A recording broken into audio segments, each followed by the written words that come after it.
Welcome back to Wheels on Wednesday, brought to you by Head Motor Company Kia in Columbia. Tom, it's been a while. Welcome back. It's headmoco.com. That's correct. Headmoco.com. Rod's a little slow. Hey, we're still done with football season, but we're still talking football. Yes, we are. For the Missouri Tigers, a lot of seniors have gotten to play a little extra football, or were invited to at least. You know, E.J. Gaines and Justin Britt were invited to the East-West Shrine game. They declined that. I believe they're going to the Senior Bowl. Andrew Wilson and James Franklin played the American National game, which Dick Vermeil coached that game as well. And Sam is down at the Senior Bowl, so it's good to see a lot of Tigers get a lot of exposure. Gary Pinkel spoke the other day about how his assistant coaches are compensated, or maybe not compensated as well as other assistants in the SEC. This is still big money, though. I know people out there are going to be hard to believe that, you know, someone's making $500,000.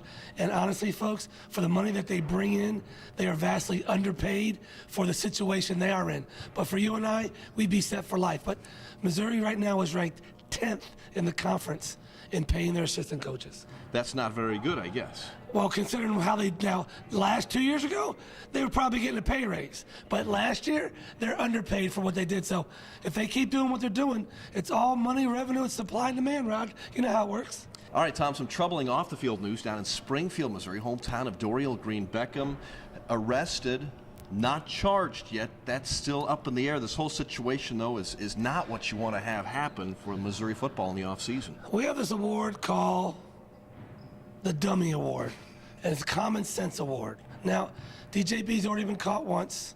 That's an accident. He get caught twice. That's a problem. He get caught 3 times. That's a tragedy. Now, Rod, I don't know about you, but if we've been boys since 2nd grade, and I haven't seen you all year, and I realize where I am position-wise, and I just got out of smoking weed and DGB lot over here, I'm going to ask you, Rod, do you have any weed in your car?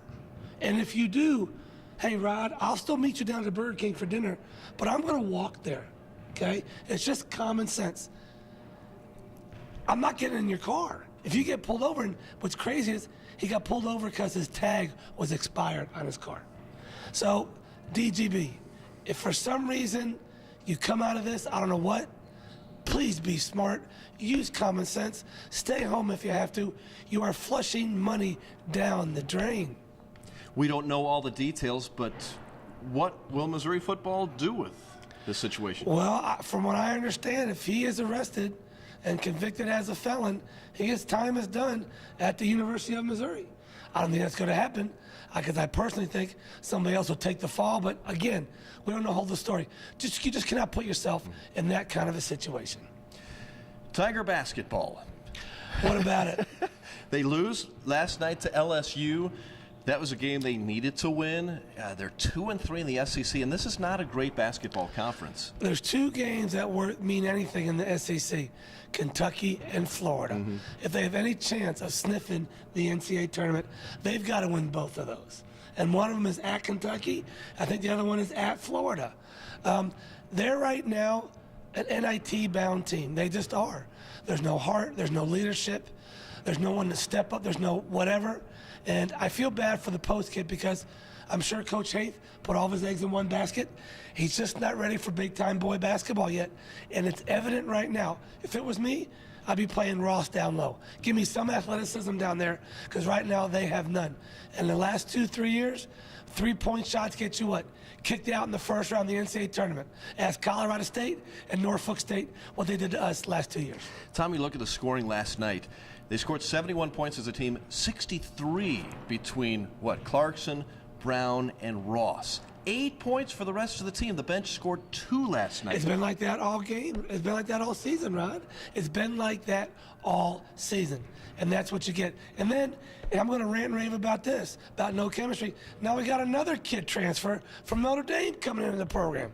So one of these transfers got to stop, start building the base of your team, and go from there. Take your lump or whatever for the next couple of years, and build something where these little kids in Columbia can follow some of these players, Rod. I can't even get attached to some of these kids, because I don't know, it's going to be a new team every year. We're here at Mizzou Arena. Tigers play on Saturday against South Carolina. Shouldn't be too much trouble. Oh, I'm sorry, Rod, one more thing. All right. How many layups did we miss last night? Quite a few. And I know they're playing and we're watching on TV, but boys, this is big-time basketball. You've got to make your layups and free throws on the road. That's what wins ball games. And you ref basketball, you know those easy ones are important. They are easy, and you go to the free throw line by dribble driving, going to the paint, and creating a foul. You've got to do that. I just don't see that happening. Did you ever think about coaching basketball? I did, but that's stressful. That's too stressful. Frank, I don't want your job. You just keep doing what, that's a stressful job, right? I figure so. But Yes. they make pretty good money too, don't they? They do, but it's stressful. Trust me. Good. All right. Best story of the week. Something interesting for us? If all you chuckleheads out there like reality shows, I think they're stupid. Do you watch them? I don't. Don't have time to. I watch I'm them. working I too watch much. a little bit. Okay. Duck Dynasty. Anyways, they have a competition called Finding Bigfoot. If you can find Bigfoot and prove it, you get $10 million. Wow. This one knucklehead up in Michigan, probably playing Pokemon too much in his video games, says that Bigfoot comes to his house, steals his pizza, and steals his food from his cupboard. He's gone so far as to call the police, and he wants DNA testing on the pizza boxes and the food that Bigfoot has stolen. You know what? You're a loser. Bigfoot is non-existent. It doesn't happen. It's some guy dressed up in a monkey costume, or maybe it's Jane Goodall playing down the apes in Africa. Bigfoot's not a thing. So you're not going to go try for that $10 million? I'll tell you what, I'll have better luck filling out a bracket for Warren Buffett and win $1 billion than I would finding Bigfoot. Except for the guy behind our camera right now. He might be Bigfoot. Okay, that would be Tony Mullen, yeah. Now, any word on best place to buy an automobile if you're in the market to buy a car? Head Moco in Columbia. They have all their reductions of their 2013s that are brand new. Car classics, I'm telling you, if you go down there, mention Rod and I, they'll take $200 off your car off the bat right now. It's got to happen within 3 days. Stuart just called me, 3-day deal, $200 off the price of your car. Awesome. Stuart and Steve like to talk Tiger sports too. They love Tiger sports. All right. Tom, thanks. Great to see you. Great to see you. Hope to see you again in the future, big man. All right.